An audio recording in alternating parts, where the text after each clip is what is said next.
Fred VanVleet himself has said that money is the priority in this free agency. So are the Raptors going to be able to be the team to give him the bag this offseason? Let's get into it.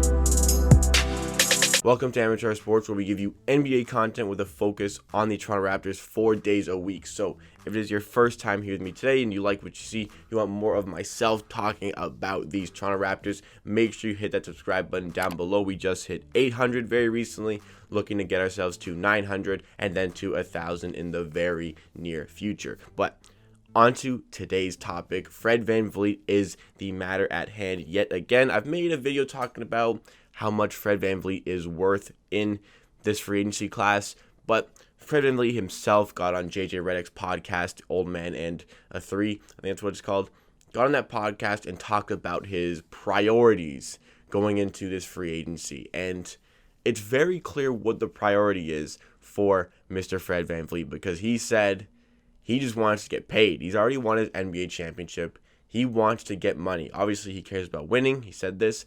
Obviously, he cares about winning, but he wants to get paid. And the Raptors don't have, a ton of flexibility when it comes to cap, unless Serge Ibaka walks, then they do. But how much money do they really want to give Fred VanVleet? I've said this a lot about guys who win NBA championships kind of early on in their career, like maybe before they're 32 years old. Once you've got that NBA championship in your arsenal, in your accolades, you all of a sudden don't need to prioritize winning when making a free agency decision, because you've already got the championship. Focus on yourself now. Focus on being in a good location. Focus on getting paid. Maybe you want to go play for a home state. Maybe you want to go play for a team you used to like as a kid. Regardless, you don't need to prioritize being on a winning team. And Fred VanVleet, he's won his NBA championship, and now the priority for him is going to be money. And I don't think he's just out here looking for any sum of money, and the highest sum, that's where he's going to go. Like if the Knicks gave him, $1 million more a year than, let's say, the Raptors, he's probably choosing the Raptors over that dumpster fire of an organization. But recently, there's been some rumors from the LA Clippers. Apparently, the LA Clippers are looking to bring Fred VanVleet in through the free agency. I've talked about the Clippers on this show before, talked about how they wanted to maybe trade for Kyle Lowry, but it looks like they're going to try to sign Fred VanVleet in that free agency, because Kawhi Leonard, even though he's got all these great things with the Clippers organization, so many great players, apparently they are missing a point guard. And you know what? To a degree, especially in that Denver series, they did lack a proper ball handler and facilitator in that point guard position. Fred VanVleet would make that team a lot better. It's already one of the best on paper teams in the NBA right now, but adding Fred VanVleet would make that team even better. If they can pay Fred VanVleet up all that money, all the money he wants, and Fred VanVleet decides move to LA, play with that team, the Raptors may not be able to stop them. If that happens and Fred VanVleet does go to the Clippers, it looks like they won't be bringing back Montrezl Harrell, but I don't think Montrezl Harrell is a good option for the Raptors to, replace Serge Ibaka. I would just rather get Serge Ibaka or some other guys. I've talked about Montrezl Harrell on this channel before. I just don't think that's a good fit for the Toronto Raptors. When it comes to Fred VanVleet, there's been a lot of debate on how much he is worth. And when Fred VanVleet went on the show and talked about money, it got a lot of Raptors fans pretty riled up, especially on social media. Masai Ujiri's name was trending on Twitter for a while, and there was a lot of people worried about Fred VanVleet deciding he won't re-sign with the Raptors. He just wants to get money. In fact, it was pretty funny. This is kind of how I know the Raptors have made it and are at this elite tier of a team.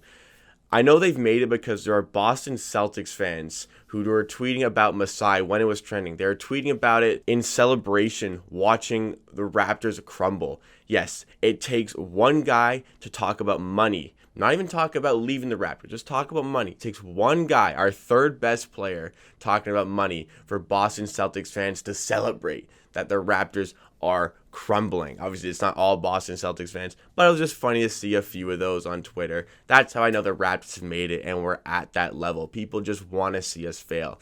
I love playing with that mentality. I love playing against adversity. So this was great. Fred VanVleet didn't say anything about leaving the Raptors. He just said he wants to get paid. I'm sure he wants the Raptors to be the team to pay him. I'm sure he doesn't want to leave Toronto at all. What everybody needs to recognize is that he's just trying to leverage negotiations. What would have happened if Fred VanVleet sat up on the JJ Reddick podcast or JJ Reddick's show? If he just sat up there and said, yeah, I have full intentions to re-sign with the Toronto Raptors. That decreases his value by minimum $2 million a year. Because if he says that, the Raptors know he wants to stay there. They offer him $18 million a year for 4 years. Fred VanVleet has absolutely no leverage in those negotiations because he's already said he's made himself heard. He wants to stay with the Toronto Raptors. By doing this with the JJ Reddick podcast, it was smart. It was smart. Right before we get into free agency, he says he wants to get paid. Now, other teams are taking notice. Like, okay, maybe we can make an offer for this guy. Maybe we can get this guy involved in our team. The Raptors now look at that and say, okay, well, clearly we need to pay him or he's going to walk. He maybe wants to stay with us, but if we don't give him the money he wants, he has full capabilities to go play somewhere else in the NBA. This is how negotiations work. This is how he leverages his negotiation. He doesn't want to handcuff himself in this negotiation with the Toronto Raptors. He just wants his money. That's what he's looking out for. He wants to stay with the Raptors, but at the end of the day, he wants to get his money from the Toronto Raptors. So how much should that money be? How much should he get paid by the Toronto Raptors? Well, again, I've made a video talking about that. I think he's worth $20 million. I'd be happy to give him $20 million. You know, a 4-year contract making $20 million a year. Some people on Twitter were talking about $18 million a year. I think 18 is realistically what he's worth, but the fact of the matter is there are going to be teams who are going to be offering him at least $20 million. I said in that video as well that I was pretty reluctant, I'd say. I was reluctant to pay over $22 million, but if I had to keep him, then I would do that. I'm kind of in this state now that I've processed it, now that I've thought about it. I've looked at it and decided that I don't want to pay more than $22 million a year for Fred VanVleet. If the Raptors have to give Fred $23 million a year to play for them, I think that would be a bit of a loss there. I don't think the Raptors should be paying him that much money, but if they do, you know, I wouldn't be upset keeping Fred VanVleet. It's just I don't think he's worth more than $22 million. You get him for $22 million a year, 4-year contract, I would be happy. I would consider that a win from the negotiations because I think the Knicks are going to be gunning for this guy. I think all of a sudden the Clippers are going to be gunning for this guy. And the Knicks, not an attractive organization, obviously. So the Raptors just have to convince Fred, you know, don't take that money. Take ours, stay with us, be on a winning team, be on a contender. But now that the Clippers are in the mix, this is all different because the Clippers are a huge threat for an NBA championship. And if they can give him the money that he wants, some big money, then the Raptors may be handcuffed. Maybe the Raptors don't have the ability to bring him back. But I've talked about it on this show as well. There are options to replace him. There are free agents available to replace him. Maybe not as good as Fred VanVleet, but there are people there. It is not the end of the world if you do lose Fred VanVleet. I would love to keep this guy, but you have to make sure it's the right decision for your organization from a money standpoint. And if he decides he wants to move on, you know, he's already won a championship with the Toronto Raptors, then we have to hold our hands up and let him do that. Last year, Fred VanVleet averaged nearly 18 points per game with almost 7 assists and 4 rebounds, shooting decently efficient from 3, you know, very efficient from 3, 39%. But about 41% from the field. That because, you know, he's an undersized guard. He's got to get his points from 3. So this was a big season. This was a big breakout season for Fred VanVleet. And at his age, you know, mid-20s, about to enter his prime, I can see this guy taking another jump next year, starting to average near 20 points per game. I can see Fred VanVleet being a 20-point-per-game player, averaging, you know, 7, 8 assists per game. This is a decent reality for Fred VanVleet and something I can conceive him achieving in the next couple of years. I think Fred VanVleet has an outside chance at being an all-star at some point in his career. So, yes, you do need to pay Fred VanVleet the money that he deserves. How much is that money? I think it's about $21 to $22 million. I'd be very happy to get him for $20 million. People on Twitter were saying 4 years, $18 million a year. All you got to do to convince Fred VanVleet to take that is show him the last minute of the Boston Celtics Game 7 series because there was some bad decision making on Fred VanVleet's part in that series, in that Game 7. there was some bad decision making down the stretch that eventually did kind of cost the Raptors their opportunity. Fred VanVleet, playing against some bigger guys, struggled a little bit to create his shot. I think he's going to be working on things like that, but again, we saw it happen there. It needs to be better next season. I'm sure Fred VanVleet knows that. Again, I'm expecting a good jump next season again. So it's up to the Raptors how far they want to go in these negotiations, how much money you're going to give him in order to keep him with the Toronto Raptors. The betting odds have him favored to return to the Toronto Raptors. I still expect him to return to the Toronto Raptors.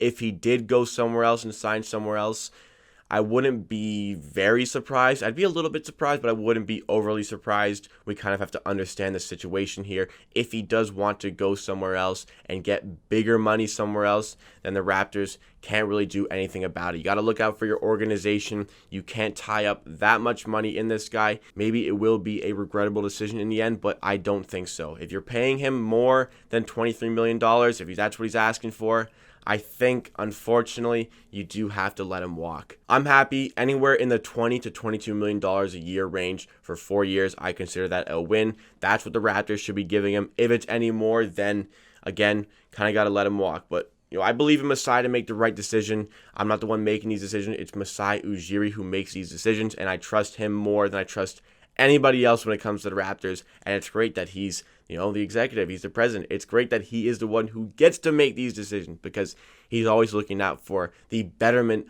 of the Toronto Raptors franchise. We'll see how it all plays out, but right now, I think it still looks good for the Toronto Raptors. Don't take what he said in this podcast too heavily because, again, he's just trying to leverage those negotiations. He's just trying to protect himself, make sure he does get some money, make sure he gets what he deserves. It's nothing against the Toronto Raptors because you know what? Throughout the entire podcast, he was talking very positively about the Toronto Raptors organization and how much he likes it there. He just wants to leverage those negotiations.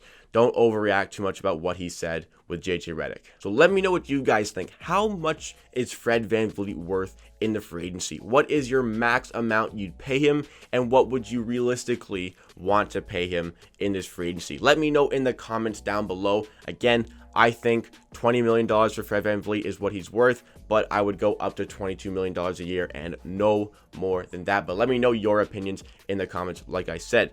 That wraps up this video. Thank you so much for watching. If you are still here, please like the video if you like and subscribe to Amateur Sports for more content just like this. Hit the notification bell as well as stay up to date with those 4 videos we post a week on the channel. NBA content with a focus on the Toronto Raptors. Again, just hit 800 subscribers and we're getting close. We're getting pretty close to 900 and we're looking to get beyond that in the future. Join the movement of the channel. At the end of the day, I believe what I say. If you disagree, that is okay. We'll see you again next time for another video.